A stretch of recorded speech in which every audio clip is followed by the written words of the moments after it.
Girl, you'll be a woman soon. I love you so much, can't count all the ways I died for you, girl, and all they can say is he's not your kind. So Quentin Tarantino is a really interesting director for a lot of different reasons. He was definitely one of my favorite directors in high school and a really influential part of my early days of filmmaking. Anyways, let's rewind to 1963. Quentin Jerome Tarantino is born to Tony Tarantino and Connie Mayhew. Around the age of 4, Quentin and his mom moved to California. Now, Quentin loved movies from a really, really young age. He even expressed that one of his earliest memories was his grandmother taking him to see a John Wayne film.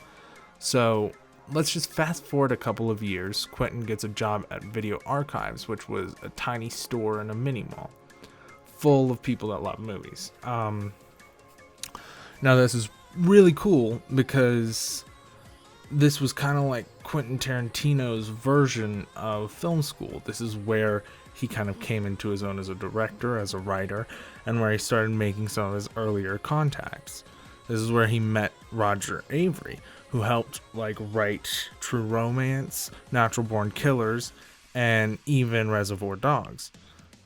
So he and Tarantino wrote a lot of their first scripts together, which brings us to talking about True Romance.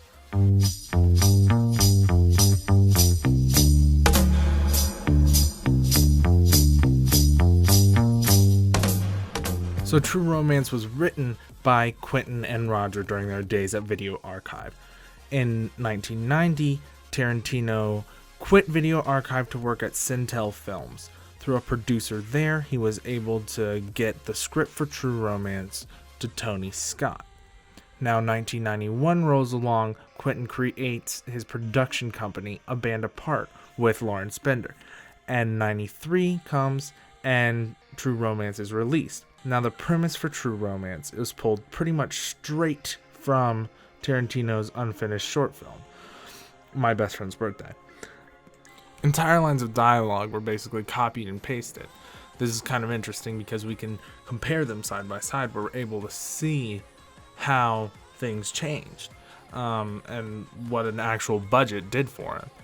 Everything rockabilly's about. I mean, he is rockabilly. Mean, nasty, rude. I mean, he couldn't give a fuck about anything except rocking and rolling, live fast, die young, and have a good-looking corpse. Nah, I mean, he is rockabilly. Mean, surly, nasty, rude. In that movie, he couldn't give a fuck about nothing except rocking and rolling, living fast, dying young, leaving a good-looking corpse, you know? See, I look at him, I'd want to be him so bad. I mean, Elvis looked good.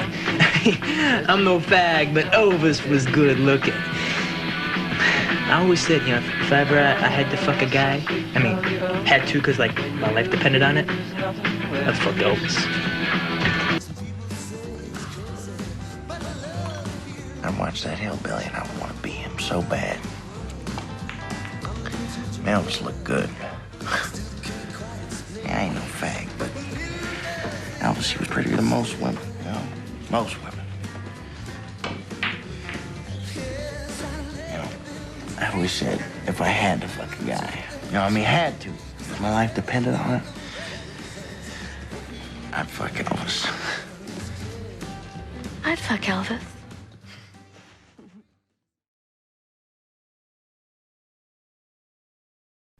So Natural Born Killers was like the demon spawn of True Romance. And I mean demon spawn because it was a lot gorier, it was a lot stranger, and it was more abusive to the viewer. And keep in mind, this isn't even Tarantino's Natural Born Killers. This is, yes, it was his original concept, but it was rewritten so many times that it had completely changed. The original version had a lot of cost-cutting elements worked into the script because Tarantino was certain he'd be working on a small budget.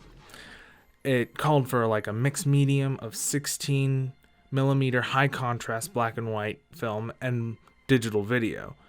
which was pretty interesting also because Tarantino is a film purist. He has been on record saying that digital projection is the death of cinema as I know it. So to have him actually having digital video worked into one of his scripts is really interesting.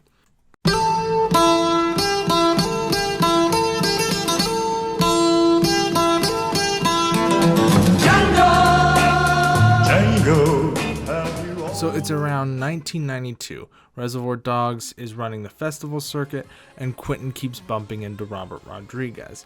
He had El Mariachi in some of the same festivals.